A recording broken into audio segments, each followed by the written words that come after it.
ഇന്ന് ഇവരിതാ തിരിച്ചു പോവാണ് കേട്ടാ.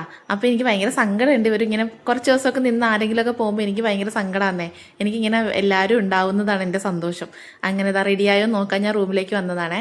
അത് കഴിഞ്ഞ് ഞാനിനി ബ്രേക്ക്ഫാസ്റ്റൊക്കെ എടുത്ത് വെക്കാണ്. അപ്പോൾ രാവിലെ ഇന്ന് എന്തൊക്കെയാണ് ഉണ്ടാക്കിയെന്ന് കാണണ്ടേ. രാവിലെ ഗോതമ്പ് പുട്ട് ഉണ്ടാക്കിയിട്ടുണ്ട്, കടലക്കറി ഉണ്ടാക്കിയിട്ടുണ്ട്, പിന്നെ ദോശയും സാമ്പാറും ചമ്മന്തിയുണ്ട്, കുറച്ച് വെള്ളയപ്പോൾ അതിൻ്റെ മാവ് കൂടി ഫ്രിഡ്ജിലുണ്ടായിരുന്നേ. അപ്പോൾ അതും കൂടി ആക്കി എടുത്തിട്ടുണ്ട്. അപ്പോൾ കടല ഉള്ളത് കൊണ്ടിട്ട് അപ്പം വേണമെങ്കിൽ അപ്പം കഴിക്കാമല്ലോ എന്ന് ഓർത്തിട്ട്. അപ്പോൾ ഇവർക്ക് പുട്ടൊന്നും അധികം ഇഷ്ടം ഉണ്ടാവില്ലല്ലോ എന്ന് വിചാരിച്ചിട്ടാട്ടോ ഞാൻ ദോശയും ഒക്കെ വേഗം ആക്കിയത്. ഇവിടെ ഞങ്ങൾക്കൊക്കെ പുട്ടൊക്കെ ഭയങ്കര ഇഷ്ടമാണ്. പുട്ടും കടലക്കറിയൊക്കെ എനിക്ക് ഏറ്റവും ഇഷ്ടമുള്ള സാധനം പുട്ടാണ് കേട്ടോ.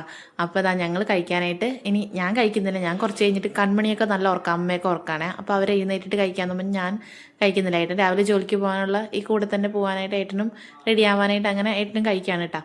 അപ്പോൾ എല്ലാവർക്കും എല്ലാം എടുത്ത് കൊടുത്തിട്ട് ഞാൻ പിന്നെ ഒന്ന് കുറേ വിശേഷമൊക്കെ പറഞ്ഞ് അങ്ങനെ അവരുടെ കൂടെ നിന്നിട്ട് കഴിപ്പിച്ചുകൊണ്ടിരിക്കുകയാണേ. ഇവർക്ക് രാവിലെ ആലപ്പുഴ എത്തണമെന്ന് പറഞ്ഞിട്ടാണ് ഇത്ര നേരത്തെ പോകുന്നത്, അല്ലെങ്കിൽ കുറച്ചുകൂടി താമസിച്ച് പോയാൽ മതിയായിരുന്നു. അപ്പോൾ അതുകൊണ്ട് വെളുപ്പിനേക്ക് എഴുന്നേറ്റ് റെഡി ആയിട്ടാണ് രണ്ടുപേരും. അങ്ങനെ കുറച്ച് നേരം അവിടെ നിന്ന് കുറേ കത്തിയൊക്കെ വെച്ചിട്ട് പിന്നെ ഞാൻ പോയിട്ട് ബാക്കിയുള്ള കാര്യങ്ങളൊക്കെ ചെയ്യാണേ. ആ സമയത്ത് ഇവർ കഴിച്ചൊക്കെ റെഡിയായി.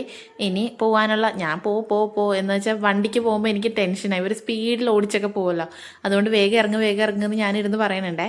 അപ്പോൾ ഇതാ ഉണ്ണിക്കുട്ടൻ അമ്മയോട് ഒന്ന് പറഞ്ഞിട്ട് വരാമെന്നും പറഞ്ഞിട്ട് അമ്മേനെ വിളിക്കാനായിട്ട് അമ്മ ഉറക്കാണ്, റൂമിലേക്ക് പോകാൻ കേട്ടോ. അപ്പോൾ ഇനി ഇവൻ വരുന്നത് അടുത്ത വെക്കേഷൻ അടുത്ത ലീവിനൊക്കെ അല്ലേ. അപ്പോൾ അമ്മയോട് പറഞ്ഞിട്ട് പോകാം, വിഷ്ണു ഇന്ന് തന്നെ അല്ലെങ്കിൽ നാളെ രാവിലെ എത്തും കേട്ടോ തിരിച്ച്. അങ്ങനെ അവർ പറഞ്ഞൊക്കെ ഇറങ്ങിയിട്ടാ.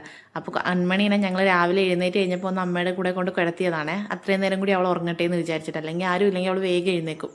അങ്ങനെ കൺമണി എഴുന്നേറ്റ് വന്നിട്ടുണ്ട്. അപ്പോൾ ഭയങ്കര സങ്കടമായി, ഇവർ പോണത് ഭയങ്കര സങ്കടമാണ്. അപ്പോൾ മുഖമൊക്കെ മാറിയത് സങ്കടപ്പെട്ടിരിക്കട്ടെ. അപ്പം ഞങ്ങൾ സമാധാനിപ്പിച്ച് ഉണ്ണിമാമനാക്കിയിട്ട് ഇപ്പോൾ തന്നെ വിഷ്ണു വരും, അപ്പോൾ നമുക്ക് വിഷ്ണുവിൻ്റെ കൂടെ പോകാമെന്നൊക്കെ പറഞ്ഞിട്ട് അങ്ങനെ ഇരിക്കുകയാണ് കേട്ടോ. അപ്പോൾ വിഷ്ണു വിളിക്കുന്നുണ്ട്, വാ പോവാന്നൊക്കെ പറഞ്ഞ് കൺമണീനെ അവൾ കരയണ കണ്ടപ്പോഴത്തേക്കും കുറച്ചൊന്ന് വണ്ടി ഓടിച്ച് കൊണ്ടുവരാന്നൊക്കെ പറഞ്ഞിട്ട് ഞാൻ വേണ്ട പൊക്കോന്ന് പറഞ്ഞ് അങ്ങനെ ടാറ്റയൊക്കെ തന്ന് അവർ ഇറങ്ങാണ് കേട്ടോ. അപ്പോൾ ഇവർ പോയപ്പോൾ എനിക്ക് നല്ല സങ്കടമുണ്ട്, എന്നാലും കുഴപ്പമില്ല. നല്ല 2 ദിവസം നല്ല സന്തോഷമായിരുന്നല്ലോ. അപ്പോൾ അത്രയേ ഉള്ളൂ ഇന്നത്തെ video. Thank you so much for watching.